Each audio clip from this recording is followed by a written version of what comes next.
Kembali lagi di kandang gembel karena isinya memang wedus gembel semua. Dadah Dira, dadah sana-sana, dadah. Halo, halo sobat ngarit. Gitu. Oke. Hari ini saya sambil ngomong ya. Eh, Kesempatan kali ini kami mau menjawab pertanyaan dari sobat ngarit.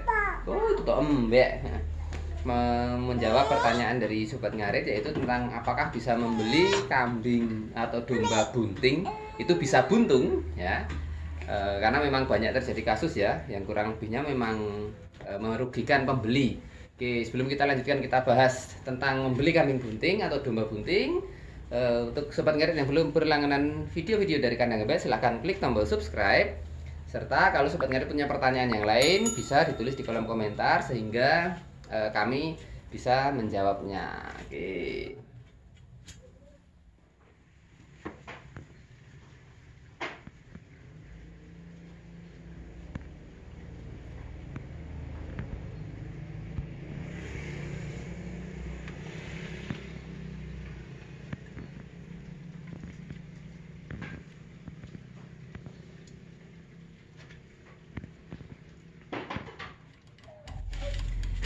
Oke, kali ini kami dari kandang gembel akan menjawab pertanyaan tentang kemarin ada salah satu sobat ngarit yang telepon ya, tanya lewat komentar nomor telepon, lalu kemudian telepon ke saya via WhatsApp.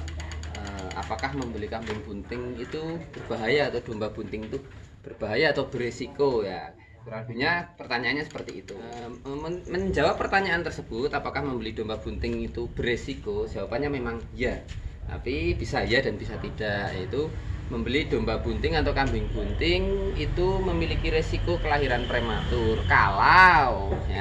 kalau induk tersebut mengalami stres perjalanan atau pindah lokasi, atau mungkin dia perlu beradaptasi dengan lokasi baru. Jadi memang membeli induk bunting itu kurang lebihnya jangan yang di atas 3 bulan atau yang sudah kelihatan sudah perutnya udah besar, ambingnya udah turun, itu sangat resiko kalau akan memerlukan proses perjalanan atau perpindahan dari kandang lama ke kandang baru, yang mungkin proses perjalanannya membutuhkan waktu atau proses adaptasinya juga membutuhkan waktu yang lama. Jadi itu sangat riskan terjadi stres perjalanan, stres adaptasi kandang, stres adaptasi pakan, yang akhirnya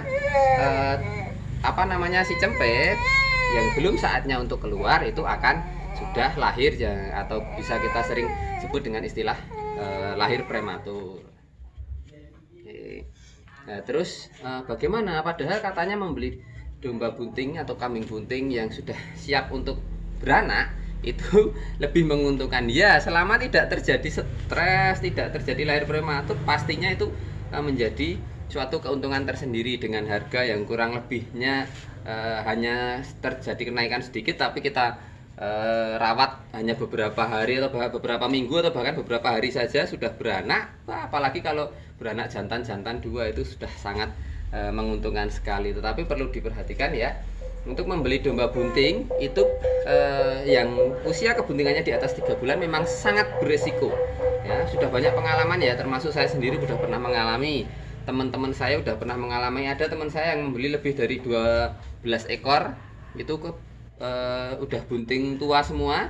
Nah, sampai di kandang memang dalam jangka 1 minggu lahir beranak semua. Tapi dari semua peranakan itu yang benar-benar lahir sempurna itu hanya sekitar 3 atau 4 induk saja. Selain itu banyak yang lahir prematur, banyak yang lahir tapi kurang sempurna, induknya juga menjadi tidak sehat, sakit-sakitan, bahkan ada induk yang sampai mati. Ini perlu sangat diperhatikan.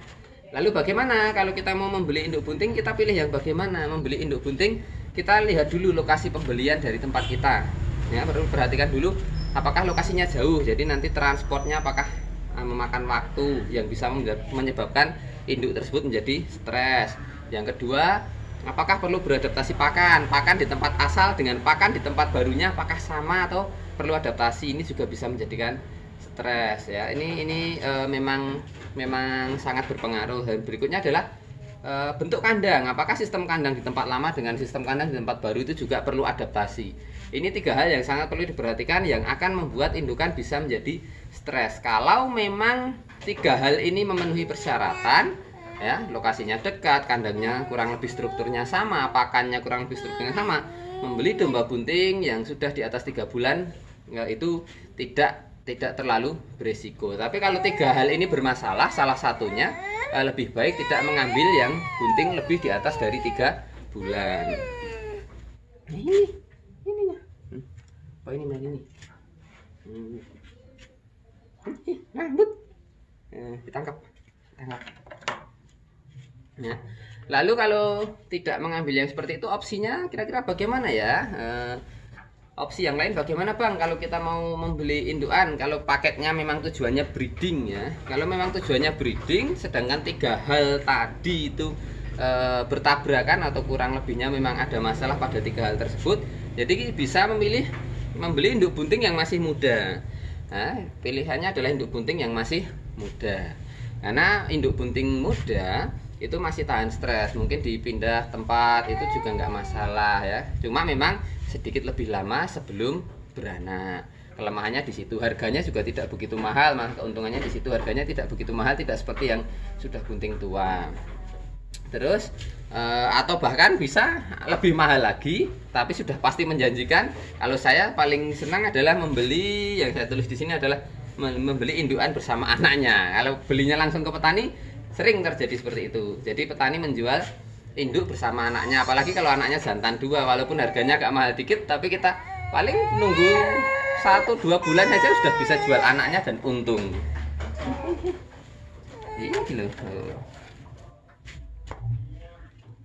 Kalau beli cempe bagaimana Bang? Beli cempe betina atau mungkin sepasang gitu, bagaimana? Wah, kalau menurut saya, kalau tujuannya adalah paketnya nanti ke breeding, membeli cempe itu tidak saya sarankan. Kenapa? Jangka waktunya lama. Ingat ya, cempe betina itu bisa mulai diproduksikan untuk menjadi indukan itu kurang lebihnya di usia 10-12 bulan. Jadi kan nunggunya masih lama sekali. Terus dan lagi faktor berikutnya adalah peranaan pertama biasanya cempenya kurang maksimal. Dulu pernah dibahas ya cara memilih indukan, silahkan cek videonya di channel kami. Nah, peranaan pertama biasanya potensinya kurang bagus. Lah, ini merupakan juga salah satu kerugian juga. Jadi membeli cempe menurut saya tidak disarankan. Terus bagaimana kalau membeli doro? Membeli doro yang sudah siap kawin, bisa juga ini menjadi salah satu opsi yang murah ya. Opsi yang murah, tidak terlalu lama juga, tapi juga ada kelemahannya, yaitu karena doro ya belum pernah laktasi, kemungkinan seperti yang tadi disampaikan pada kasus yang cempe tadi, laktasi pertama nanti, peranakan pertama nanti belum tentu menjanjikan. Kalau menurut kami di kandang gembel, membeli induk itu lebih baik yang sudah berupa indukan, yang sudah pernah beranak. Itu waktunya sudah jelas cepat. Kita bahkan bisa tahu, bisa tanya pada pemilik sebelumnya, contoh anaknya yang mana, kan seperti itu. Dan selain itu juga posturnya sudah maksimal, sudah kelihatan jelas ya. Jadi tidak seperti beli kucing dalam karung.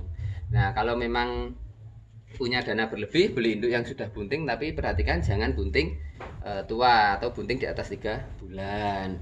Kalau punya dana lebih lagi, mau beli yang cepat untung ya, dananya lebih, ya beli induk beserta anaknya kalau pas ada yang jual. Kurang lebih seperti itu. Oke. Mudah-mudahan ini bisa menjawab pertanyaan dari Sobat Ngarit yang bertanya tentang resiko membeli induk bunting. Bagi Sobat Ngarit yang belum berlangganan, silahkan klik tombol subscribe untuk berlangganan video-video dari Kandang Gembel. Aktifkan juga lonceng notifikasinya supaya ketika kita mengupload video terbaru, Sobat Ngarit mendapatkan pemberitahuannya. Kalau Sobat Ngarit punya pertanyaan, kritik, dan saran, silahkan tulis di kolom komentar. Kami akan senantiasa menjawabnya dengan senang hati tentunya. Oke, saya rasa cukup sampai di sini dulu video dari kami. Tetap semangat, maju terus peternak Indonesia, dan salam ngarit dari Plat Ade. Dadah, dadah, dadah, dadah, dadah, dadah.